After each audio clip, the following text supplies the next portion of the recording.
everyone, it's Terry from the Gypsy Magpie, and I'm here today for the Graphics Fairy for our Tag Team Friday.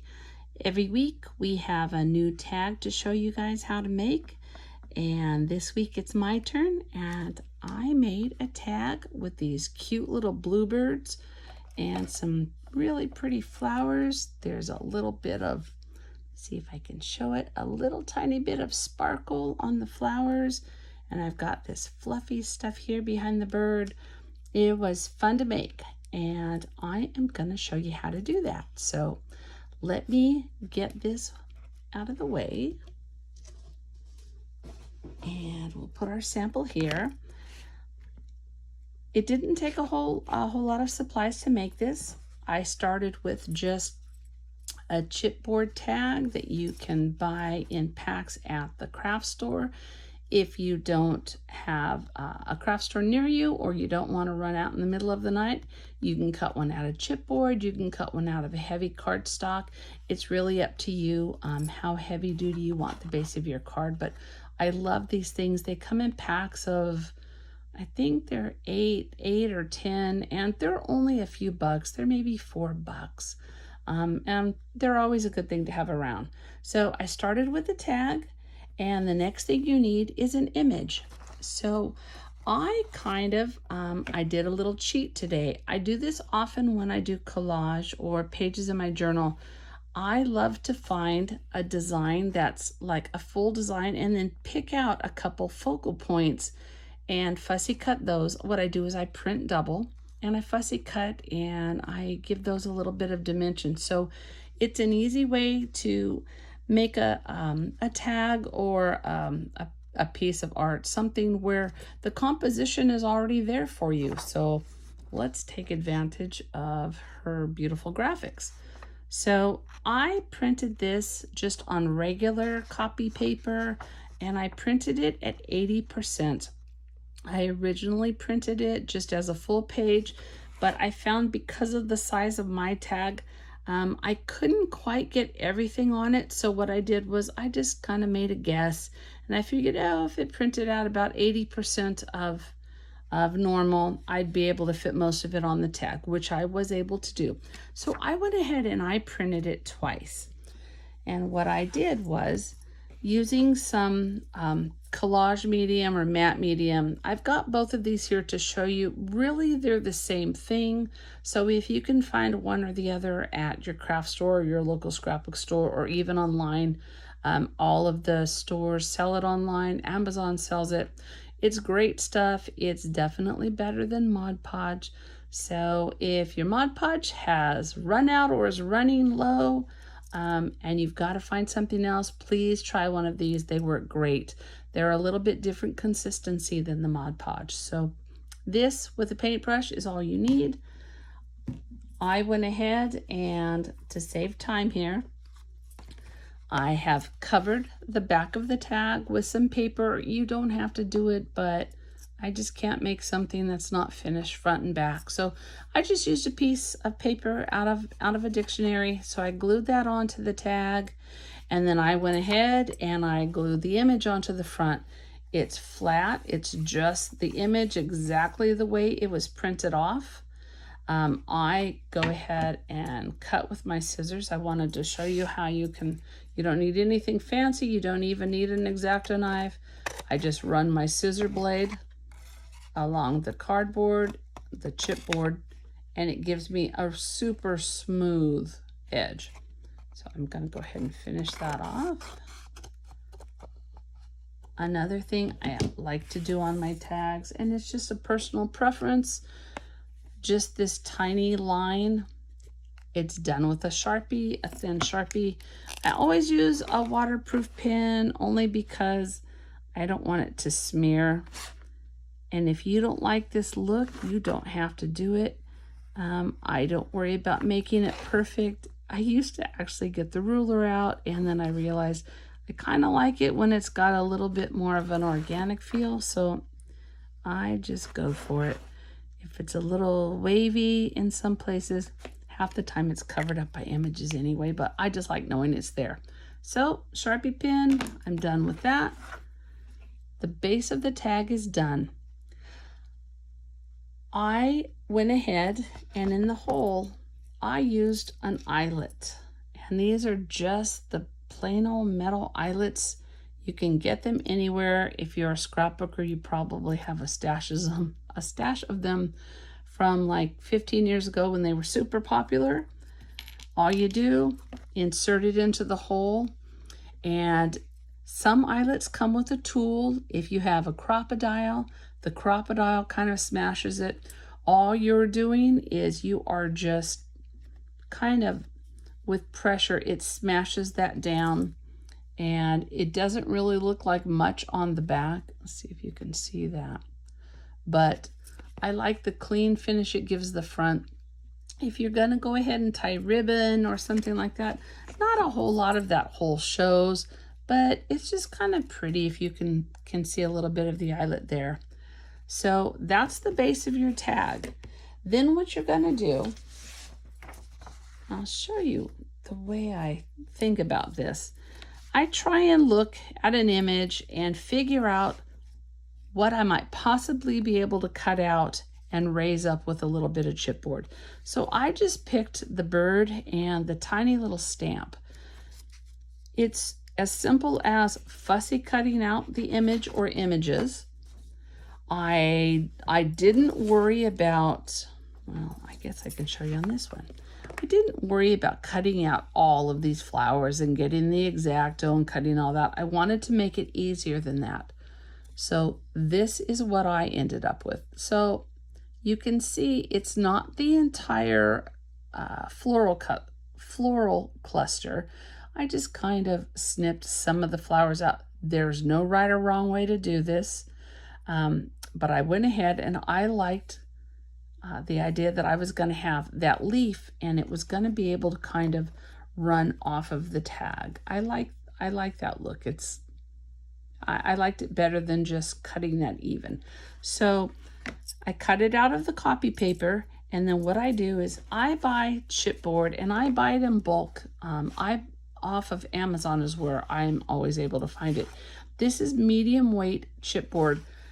If you don't have access to that, you can get it again at your scrapbook stores. I'm sure there are other online sources. If you're desperate, you can use maybe the back of a notepad. A lot of times have this. It's probably a little bit thinner, but it'll work just the same. What I do with this is I like to glue it onto the back of my image to give some stability. And I'm warning you, it's not pretty, and it doesn't need to be because nobody's ever going to see this. The reason it's a little bit cattywampus on here is because if you try and cut out this exact image, it's super, super hard for one thing. And the other thing is you're never going to get it perfect, which will probably drive you crazy. And you don't really need to. All you need to do is get as much of the back of it covered as you can with the chipboard. So I end up cutting it into little pieces. The best way to cut chipboard or something thick is with these heavy-duty scissors. You don't want to use your nice paper shears because your paper scissors should have a nice sharp blade, but you can't ruin these. So I a lot of times will just sit and cut up a bunch of little pieces, and then I kind of glue them on as needed. So what I've done is I've put 2 layers on the back of this, and that gives me it's approximately 1/8 of an inch of height. You can do it higher. You don't have to do as much. Totally up to you. All I'm going to do is put a little bit of adhesive on. I like the 3-in-1 liquid adhesive. I use it on everything I make. And I am just going to eyeball this and try and get it on top of its twin image here. And it'll dry pretty quickly. But you can see the bird kind of goes off the edge. I love the look of that. I went ahead and put chipboard on the back of this. And on this one, I only put 1 layer. And I do that purposely, especially if I've got multiple images that are cut out. I like them to be all different heights. You don't have to do that, but it's a nice way. I think it's pretty cool. So we're already halfway there. We've got the base of the tag covered. We've got the images cut out and put on. Now, what I did here with this fluffy stuff, it's really, it's cheesecloth. I got it at the craft store in the wedding section, and it comes in colors. You don't have a huge selection of colors, but you could buy white, and you could spray it. You could get a little ink, however you want to do it. It's super fragile and wispy, and that's kind of the beauty of it. And all I did was just kind of snip some pieces. I'm not trying to make them any particular size. I'm actually going to purposely fray the edges a little bit. So let me see if I can get this up here. It kind of just comes apart as it is. Let me see if on the white you can see it a little bit better. So it's super thin. All I'm going to do is just kind of pull these threads, and if you screw it up and you end up with just a pile of threads, the pile of threads will actually still work. But I destroyed it a little bit, and I'm going to kind of just bunch it up and make like a little tuft of it. And what I'm going to do is put a little bit of glue. Oh, I'm just going to stuff some here and there. So I'm squirting a little bit of glue in between there, and I'm going to try this with my fingers, but it actually works better if you can. Yeah, that's not going to work. Usually I use a little pokey tool or blade of my scissors, something to just kind of push that into the adhesive.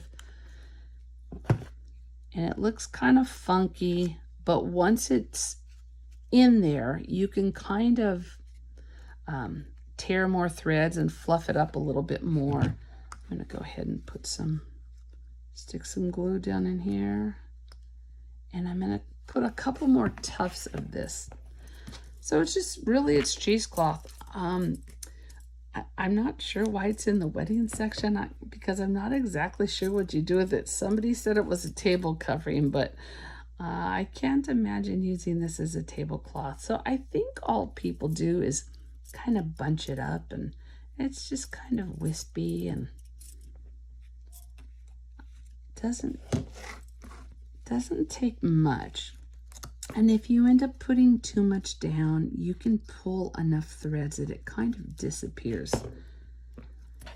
But I might leave that one like that. When it's completely dry, I might go back and just pull a few threads here and there.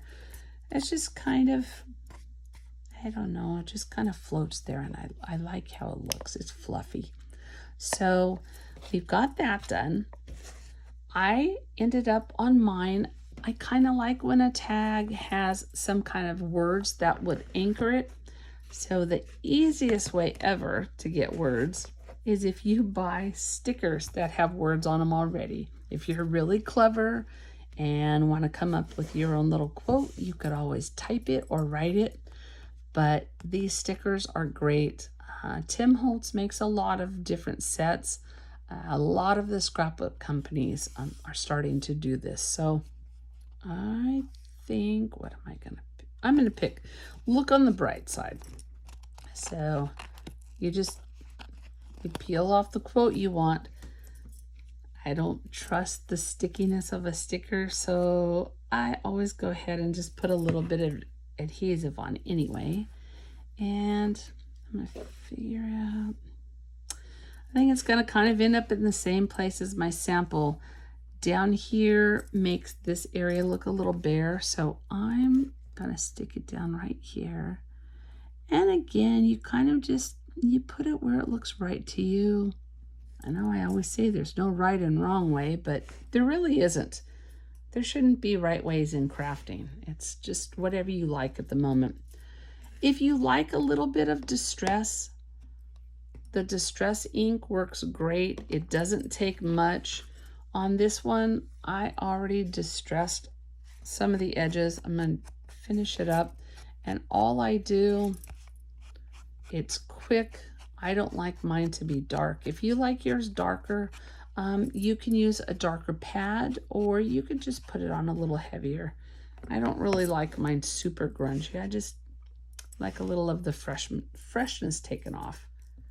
The last thing I did to the tag was I used some sparkle, some kind of glitter glue. Comes in different brands. Stickles is one.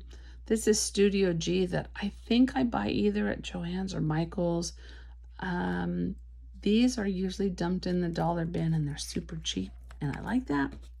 It doesn't take much sparkle. The idea is you just want a teeny tiny bit. And I don't want to do a lot on this because I need to tie a bow and I don't want it to be wet when I do that. But it doesn't look as good when you freshly put this on, and that's because it's got some type of adhesive or some type of glue in it. As it dries, and if you work lightly, it'll dry in about 10 minutes. It's permanent. You could never scratch this off. And when it dries, the adhesive just completely flattens down. So all you're left with is some shimmer on your piece of paper or whatever you put this on. When you first put it on and it's wet, and I'm not sure you can see that, it's a little bit globby. It's a little bit dimensional. That dimension will disappear once this is dry. So I just did the centers of the flowers because it just needed a little something. The very last thing I did was I tied a ribbon through this. For mine, I'm going to use some seam binding. You could use baker's twine, anything you like. But I've got 3 shades of blue, and I am just going to poke it through. I can't tie a pretty bow to save my life, and I don't really care with this stuff.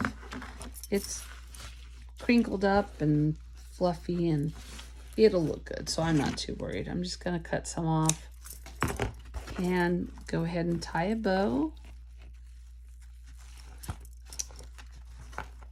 I'm not good at tying bows anyway, and trying to tie a bow on camera is even worse. But when I tie one, I tie and I kind of tug and I separate the layers, and eventually I can get it fluffy enough to where I like it. It's always, for me, best if I snip the tails off at a diagonal. It looks a little more finished. Let's see.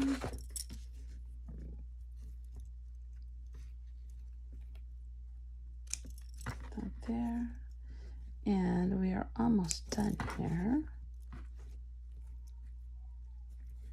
I love to make tags. That has been one of my favorite, I guess you would call it a substrate, one of my favorite things to work on over all the years that I've been scrapbooking and collaging, because they're little and it's easy to finish them and you really can't make a mistake. So there you go. I've got 2 different ones here. One says don't forget to fly, and one says look on the bright side. And all I'm going to do to finish this one up, I'll go ahead and I'll put a little bit more sparkle on and let it dry and call it done. So I hope you give it a try. Come back every Friday and see the latest tag and start yourself a little collection. So thanks for playing today, and I'll see you next time. Bye-bye.